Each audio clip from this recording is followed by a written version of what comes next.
पिछले 10 साल में हरियाणा कांग्रेस के चंडीगढ़ ऑफिस के बाहर एक नज़ारा बार बार देखने को मिला है। 400-500 कांग्रेस के नेता और वर्कर चंडीगढ़ में पार्टी के ऑफिस में इकट्ठा होते हैं। वो विधानसभा के घेराव के लिए या राज्यपाल को ज्ञापन देने के लिए कूच करते हैं। 100 मीटर की दूरी पर चंडीगढ़ पुलिस बैरिकेड लगाकर उन्हें रोक लेती है।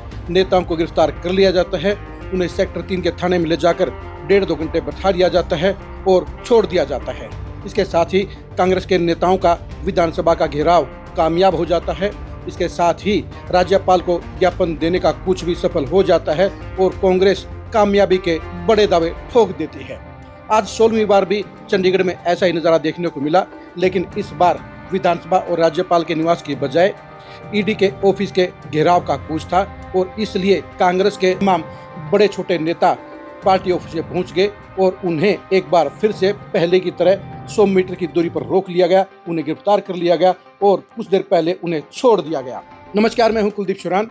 आज हम खरी न्यूज में चर्चा करेंगे हरियाणा कांग्रेस के एक ऐसे ड्रामेबाजी के प्रकरण की जो पिछले 10 साल से बदस्तूर जारी है। जब से कांग्रेस सत्ता से बाहर गई है तब से हरियाणा के अंदर कांग्रेस ने जनता के हितों को लेकर कोई भी आंदोलन सड़क पर नहीं छेड़ा है। कभी भी हरियाणा बंद नहीं किया है। कभी भी हरियाणा के अंदर जिलों में बड़े शक्ति प्रदर्शन नहीं किए हैं, रोष प्रदर्शन नहीं किए हैं। आज भी भूपेंद्र हुड्डा की अगुवाई में, उदय भान की अगुवाई में कांग्रेस के नेताओं ने गांधी फैमिली के खिलाफ ईडी की कार्रवाई को लेकर ईडी कार्यालय के घेराव के लिए कूच किया। उन्हें गिरफ्तार कर लिया गया और छोड़ दिया गया।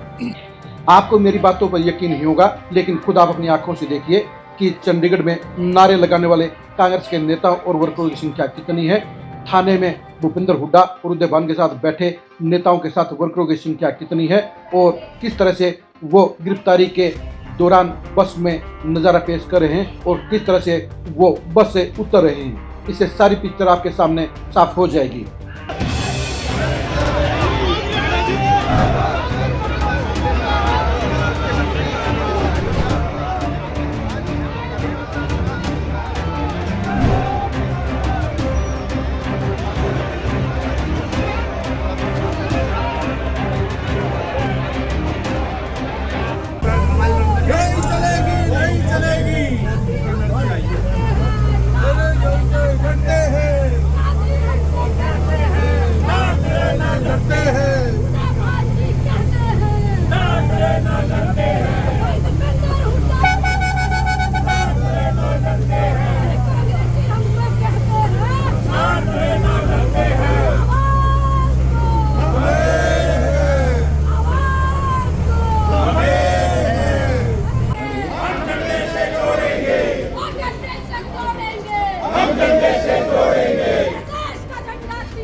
आपने देख लिया होगा कि चंडीगढ़ में कांग्रेस के प्रदर्शन करने वाले नेताओं और वर्करों की संख्या 400-500 से ज्यादा नहीं है और यह भीड़ साबित करती है कि कांग्रेस के लिए आज का प्रदर्शन सरकार पर प्रेशर बनाने के लिए नहीं था, बल्कि ये सिर्फ फॉर्मेलिटी निभाने के लिए था। सवाल यह है कि आखिर हरियाणा कांग्रेस सिर्फ 100 मीटर के दायरे में क्यों बंद गई है।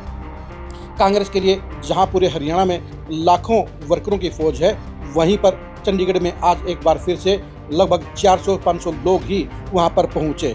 इनमें लगभग 30-32 एमएलए भी थे, 4 सांसद भी थे, पूर्व सांसद और पूर्व मंत्री भी शामिल थे, पूर्व सीएम भी शामिल थे। लेकिन इसके बावजूद 400 से 500 लोगों का ही वहां पर पहुंचना ये साबित करता है कि इस प्रदर्शन को सफल बनाने की मंशा किसी की नहीं थी, क्योंकि तमाम एमएलए और एमपी सिर्फ अपनी गाड़ी में वहां पहुंचे। एक भी एमएलए और एमपी ऐसा नहीं था जो अपने साथ वर्करों की एक भी गाड़ी लेकर आया हो। यानी सभी एमएलए और एमपी सिर्फ प्रदर्शन की फॉर्मेलिटी कर रहे थे। भूपेंद्र हुड्डा की अगुवाई में हाईकमान को दिखाने के लिए एक औपचारिकता की गई, प्रदर्शन का नाटक किया गया और गिरफ्तारी देकर इतिश्री कर ली गई। भूपेंद्र हुड्डा की अगुवाई में पिछले 10 साल में 15 बार ये हो चुका है और आज 16वीं बार वही ड्रामेबाजी की गई। अगर कांग्रेस के नेता यही प्रदर्शन चंडीगढ़ की बजाय आज हर डिस्ट्रिक्ट हेडक्वार्टर पर करते और 2-3 हजार कांग्रेस के वर्करों की फौज बाजारों से होते हुए सरकार के खिलाफ नारेबाजी करती, तो पूरे हरियाणा के अंदर ये मैसेज जाता कि कांग्रेस पूरी ताकत के साथ गांधी परिवार के साथ खड़ी है, कांग्रेस पूरी ताकत के साथ सरकार के विरोधी फैसलों को उजागर कर रही है और कांग्रेस सरकार के साथ टक्कर ले रही है। लेकिन ना तो पिछले 10 साल में हुआ और ना ही आज ऐसा हुआ।